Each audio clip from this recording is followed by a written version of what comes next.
Context: my dad married his wife a few years ago, and her family were not happy about it.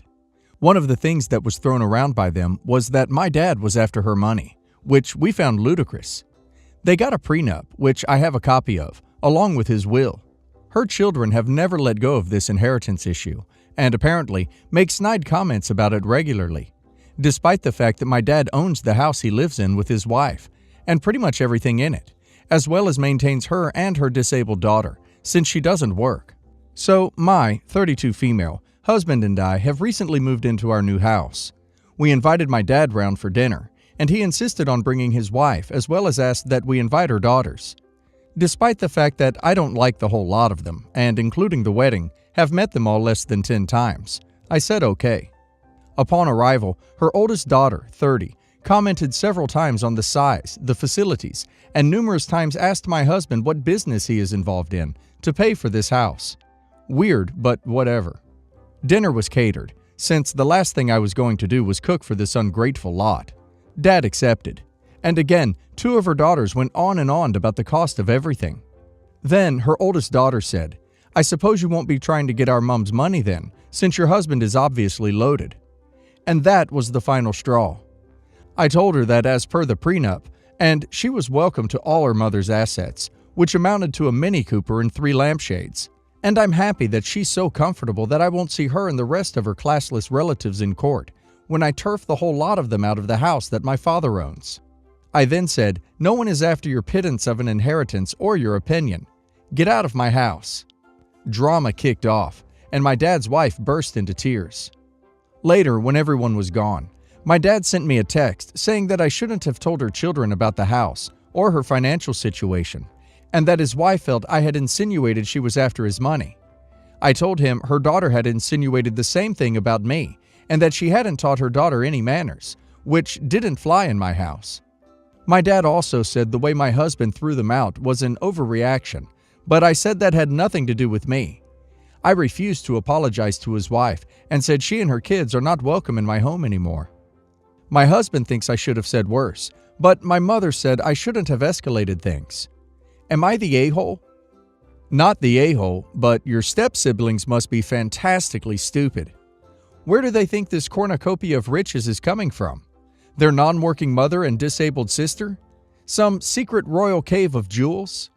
They're rude and prying, and you finally had enough. The mother did nothing to reel in her rude children and has let this delusion go on at your expense. Mom could have shut that crap down any time before you responded, but seems to enjoy this fantasy that they're all soap opera actors rather than poor relations. Not the a-hole. Honestly, you're a rock star for that response. Your stepmother never corrected her children and allowed them to make gross assumptions about your dad. He may be okay with it, but you're not, and you don't have to put up with it in your home. Their comments were just, "Let's say I'm on board with your husband's assessment." No one needs to tiptoe around people like that. The fake name I'll be using is Epona. This is not the real name, but it's similar in terms of popularity and origin. My sister and I are not close. I'd describe our relationship as neutral, bordering on hostile. We didn't know each other until I was 14 and she was 16. We're half siblings, and she's from her dad's actual family, as in wife, kids, while I'm the result of an affair, and she didn't want to interact with her dad's affair baby. And in terms of insults, I gave as good as I got, which worsened things. Over time, we settled into the neutralish relationship we have now, rather than the previous overly hostile one. Now I'm 23, she's 25, and she's pregnant. At a family dinner a week ago, she and her fiancé announced that the baby is a girl and she's naming her Epona. She said she was naming the kid after me, though I'm pretty sure it's really to do with a TV show she's obsessed with, where there's a character named Epona, as she made fun of my name all the time as teenagers. Regardless, she says it's after me.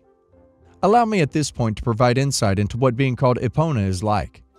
Since I started school, I've gotten, "That's an interesting, unusual, unique name."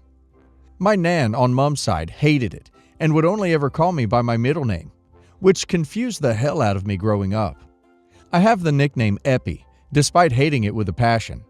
I've never met another Epona ever. My workplace asked if they could just put me as E, surname, on the website when most of my colleagues have full names. Did you pick that out yourself? No way is that your real name.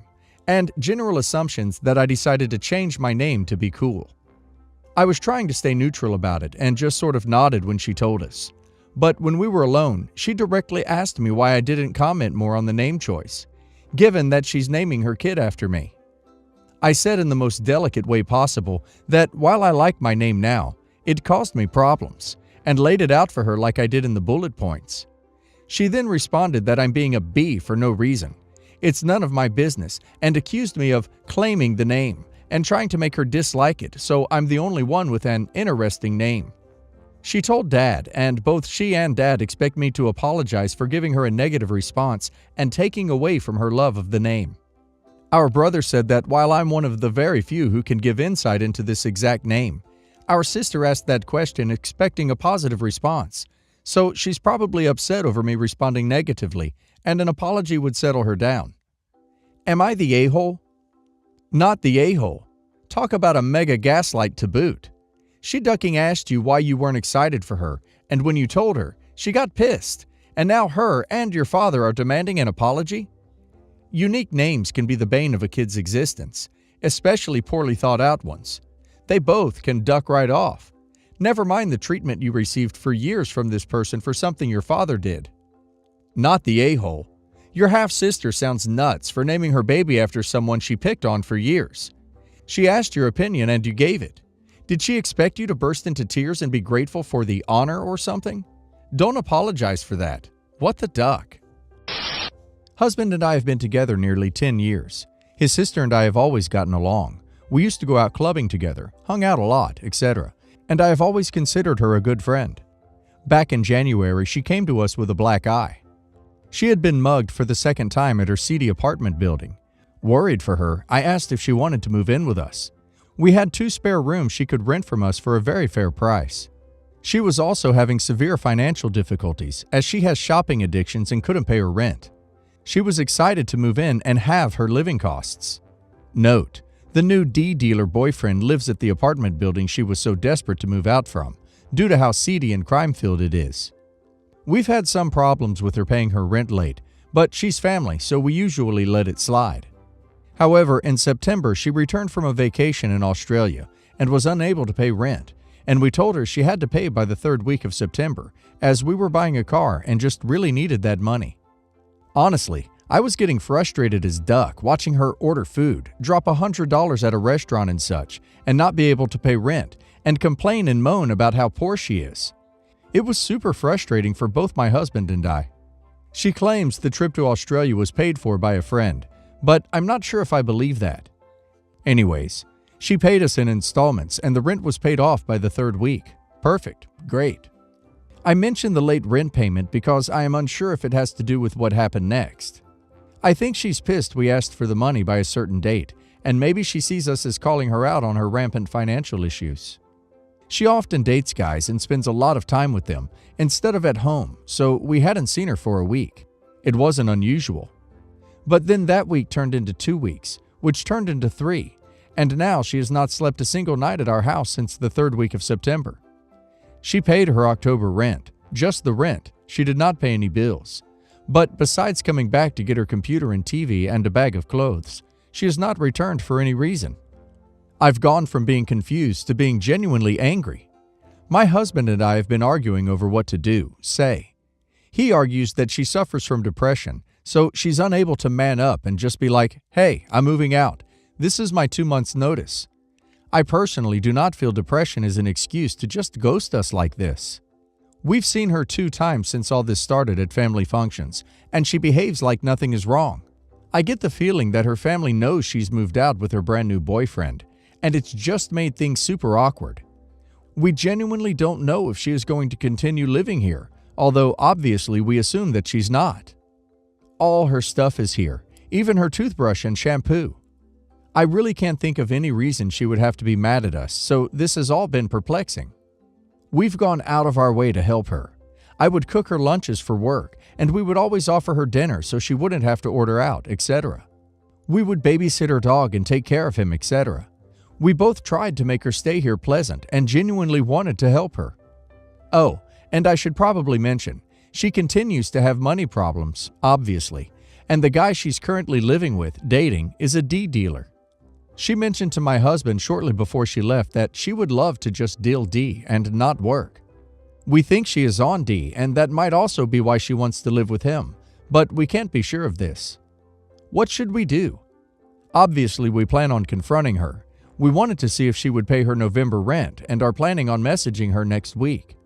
I'm pissed as duck, but my husband obviously wants to leave the situation on good terms. She is family, etc. So he is going to kind of gloss over how crappy she has been to us, and I want to tell her she's behaved like a 13-year-old. Note, I'm not actually going to do this.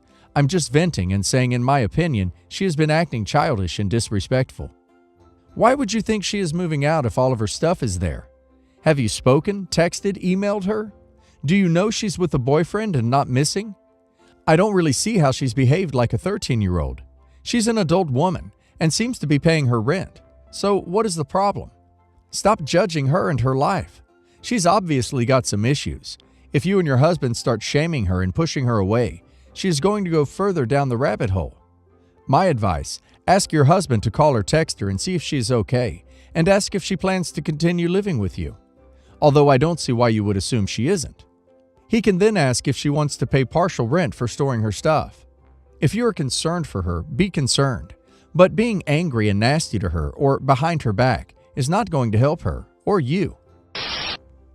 My father passed away when I was quite young, leaving my younger sister, brother, and I alone with our mother. When this happened, he passed his family home to her, and she and my sister, 31, have been living in it until my mother passed away last year due to an accident. Everything was split evenly between the three of us, but due to my sister's condition, despite it legally belonged to us all, the family home is being used by her and her alone. My sister, Talia, does not leave the home and has never held a job. Ever since her teenage years, she has shut herself inside and is incapable of even going outside to get groceries. I personally think that she has gotten to this point due to being enabled by my mother, but whatever the reasoning, she's entrenched in her ways. Now that my mother has passed, Talia lives in the house and refuses to even discuss the possibility of selling or renting it out. When I first brought up the idea of selling the home, not only Talia, but my brother Robert got upset. He thinks due to the house prices in our area, if we were to sell the home, Talia would have to move to an entirely different area away from her family and outside of her comfort zone. When I suggested to him that perhaps he take her to live with his own family instead if he found that so objectionable, he told me I was being ridiculous and that wasn't an option. After multiple debates over this topic, I relented and let things lie for a few months, figuring that after some time has passed and things weren't so fresh, I could approach it again. My wife and I recently arranged another meeting between Talia, Robert, and I, and brought up the idea of renting out the other rooms of the house to roommates, or maybe converting the lower story of the house into an Airbnb. I even offered to set up the advertisements, and my wife said she could help tidy things up and create a nice space for people to stay in. We live in an extremely busy area, so business would be extremely well, and Talia, Robert, and I would be able to benefit from the house rather than just Talia. Talia stormed off mid-meeting after saying she would not live with a bunch of strangers. Robert is taking her side and telling me to lay off and drop the topic completely. I don't think it's fair that just Talia is getting to take advantage of a house that technically belongs to me just as much as her. I'm considering seeing a lawyer to see what I can have done so I'm not completely shafted by this affair. But when I shared my plans with some friends, some of them reacted pretty badly and think that if I get the law involved, Robert won't ever forgive me, and that family bonds are more important than money. My wife is backing me completely and thinks that Talia is being a brat and Robert is enabling her. I'm set on my decision, but I'm wondering how this looks from the outside. Yes, the a-hole. Your sister sounds agoraphobic, and instead of trying to connect her with mental health support, you're trying to collect on a payday. Help her get healthy, and maybe she'd be able to leave the house in the first place. And just to be clear, having a legal right to the home does not make you any less of an a-hole for completely ignoring the fact that your sister has a serious mental health obstacle preventing her from being able to move or have a constant stream of guests, short-term renters. Not the a-hole, but if Talia is incapable of even going outside to get groceries, she has a significant mental health issue, regardless whether it was caused, enabled by her mother or not. You, Robert, and Talia do need to discuss this in a way that accommodates Talia's needs, rather than just steamrolling over them. Having strangers move in or having them stay on a constant rotation would be pretty traumatic for her. But Talia needs to be realistic too. She can't have the house all to herself if the three of you own it. She does need to downsize, even if it does mean moving outside of her comfort zone. She can create a new comfort zone. If Robert feels strongly that she should stay in the home, he can buy you out. That said, you do need to decide whether insisting on your share of the money is worth the breach in the family. If you do talk to a lawyer, it should be to work out what your options are, not take legal action against them. A lawyer may be able to mediate between you all and work out the best solution. There should be a solution here that works for everyone, even if it means a sacrifice on Talia's part.